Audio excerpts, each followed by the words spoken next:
बार फिर आपका मैथमेटिक्स की क्लास में स्वागत है। अब हम जो है क्वेश्चन नंबर 3 का अध्ययन करेंगे। इसके पिछले वीडियो में हमने जो है क्वेश्चन 2 का अध्ययन किया है। तो आइए देखें क्वेश्चन 3 में क्या है। तो देखिए, सिद्ध कीजिए कि f(x) बराबर बड़े ब्रैकेट में x द्वारा प्रदत्त महत्तम पूर्णांक फलन f r से r न तो एकाकी है और न ही आच्छादक है, जहां बड़े ब्रैकेट में x से कम या उसके बराबर महत्तम पूर्णांक को निरूपित करता है। तो देखिए, इसमें एक महत्वपूर्ण टॉपिक है। इसमें महत्तम पूर्णांक फलन यानी महत्तम पूर्णांक फलन क्या होता है, आइए इसके बारे में पहले हम जानें। देखिए, हम जो इसमें ग्रेटेस्ट इंटीजर फंक्शन यानी महत्तम पूर्णांक फलन क्या होता है, सबसे पहले महत्तम पूर्णांक फलन के बारे में जानेंगे। इसकी डेफिनेशन क्या होती है, कैसे इसे प्रदर्शित करते हैं, तब इसके बाद हम जो है क्वेश्चन नंबर 3 का अध्ययन करेंगे।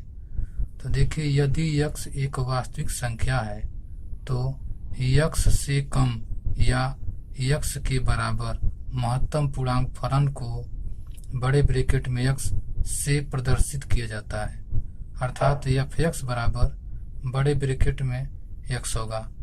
प्रत्येक जो x जो इसमें वो रियल नंबर का एलिमेंट होता है।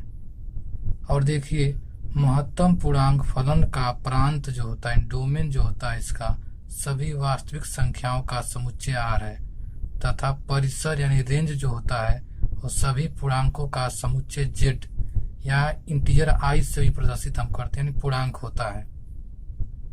तो देखिए, महत्तम पूर्णांक को प्रदर्शित करने के लिए मान लीजिए f(x) कोई अगर महत्तम पूर्णांक फलन है, तो देखिए मझले ब्रैकेट में हम जैसे माइनस फलन यानी f(x) का मान -3 है, तो कैसे आ रहा है -3 वो ध्यान देंगे हम। क्योंकि देखिए -3 यानी x का मान जैसे -3 से बड़ा या -3 के बराबर है, लेकिन -2 से कम है, तो इस प्रकार इस फलन का मान जो -3 है, इसी प्रकार -2 के बराबर x का मान है और x का मान इससे बड़ा भी है लेकिन -1 से छोटा है, तो इनके बीच में जो है इस फलन का मान -2 होगा। फिर उसी प्रकार अगर -1 जो x के बराबर या x से छोटा है लेकिन 0 जो है वो x से बड़ा है इसमें, तो इस परिस्थिति में इस फलन का मान जो होगा -1 होगा। अगर x का मान 0 के बराबर है या 0 से बड़ा है या 1 से छोटा है, तो इस परिस्थिति में उस फलन का मान 0 है। उसी प्रकार अगर x का मान 1 के बराबर या 1 से बड़ा है लेकिन 2 से छोटा है, तो इस परिस्थिति में फलन का मान 1 है। उसी प्रकार अगर हम देख रहे हैं 2 जो है इसमें x के बराबर है या x से छोटा है लेकिन x जो है वो 3 से छोटा है, तो इस परिस्थिति में फलन का मान 2 है। उसी प्रकार अगर हमें 3 प्राप्त करना है फलन का मान, तो इसका मतलब हो सकता है अगर 3 जो x के बराबर हो या x जो है 3 से बड़ा हो लेकिन x जो है 4 से छोटा होगा, तो फलन का मान 3 होगा। अर्थात महत्तम पूर्णांक फलन को प्रदर्शित करने के लिए हम देख रहे हैं कि -3 और -2 के बीच में जो मान है वो -3 है। इसी प्रकार -2 और -1 के बीच में जो भी मान लेंगे हम, उसमें फलन का मान आएगा -2, यानी उसका महत्तम पूर्णांक फलन का मान आएगा -2 में। इसी प्रकार -1 और 0 के बीच में कोई भी मान लिया जाएगा हम, तो हम देखेंगे उससे महत्तम पूर्णांक फलन का मान आ जाएगा -1। अर्थात महत्तम पूर्णांक फलन में हम देख रहे हैं इसमें कि 0 से अगर हम जो है 1 के बीच में रख रहे हैं मान, तो हमें 0 प्राप्त हो रहा है। तो देखें, इसको प्रदर्शित करने का जैसे y बराबर बड़े ब्रैकेट में x वेयर जहां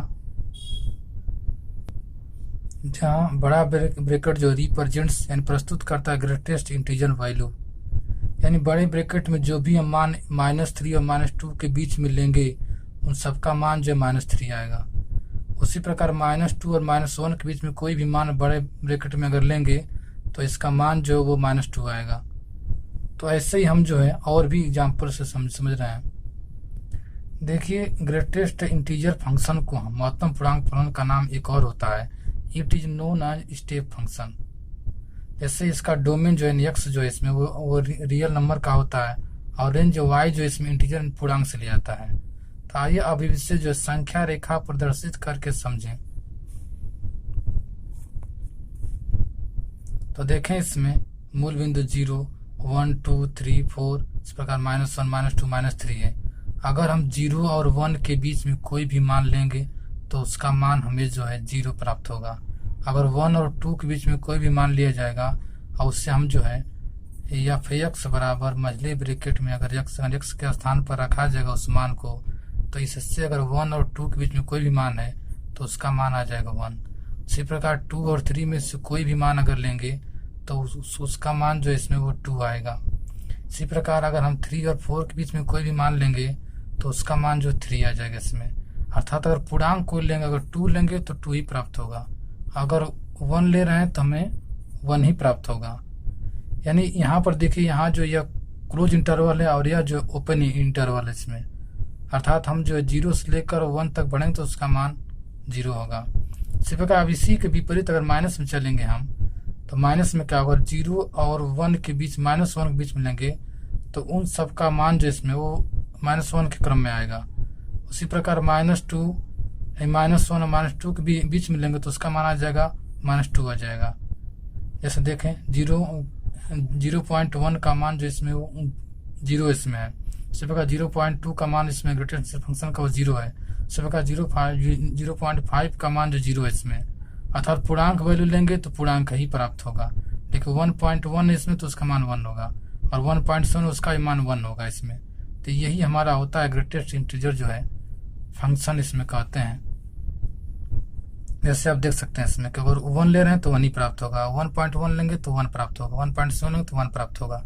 इसी प्रकार और भी वैल्यू आप लेकर के जो ग्रेटेस्ट इंटीजर फंक्शन को समझ सकते हैं आप।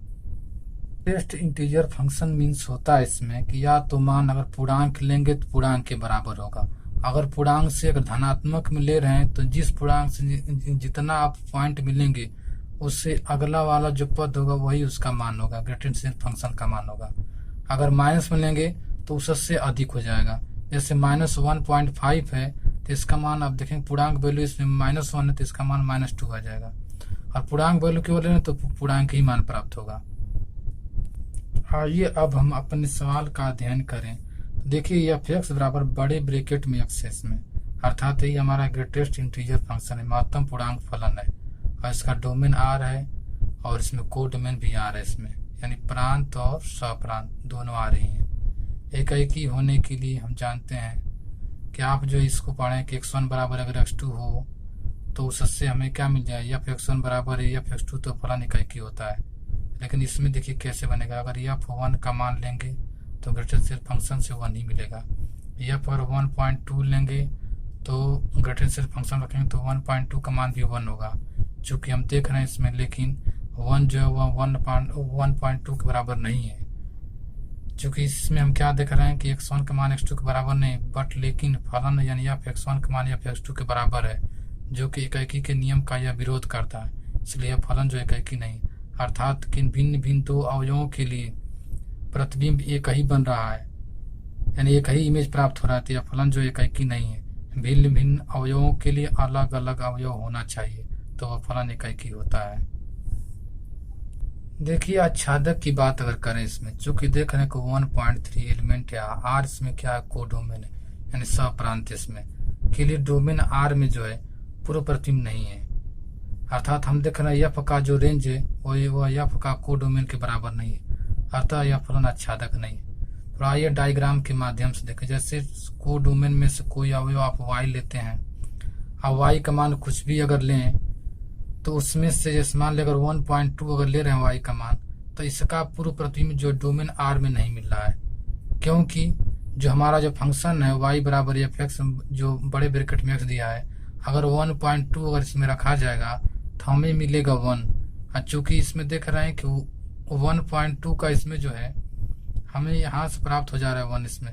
लेकिन ये ध्यान दें, अगर हम जैसे 1.2 जो है अगर इसमें हम जो है अगर y के स्थान पर रखेंगे तो 1.2 जो है वो कह सकते हैं इसमें कि ग्रेटेस्ट फंक्शन में से 1.2 हमें नहीं प्राप्त हो, क्योंकि यहाँ से हमें पूर्णांक प्राप्त हो रहा है। अगर y का मान 1.2 चाहे 1.3 चाहे 1.4 चाहे 2.5 और ऐसे अगर अवयव लिया जाएगा तो इनका पूर्व प्रतिबिंब इसमें नहीं होगा, डोमेन आर में नहीं है।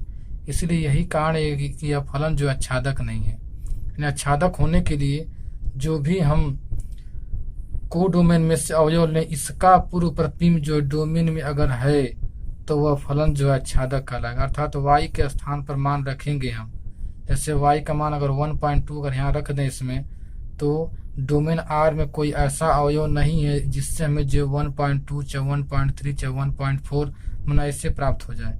इस प्रकार यह फलन जो आच्छादक नहीं है। Thanks for watching my video.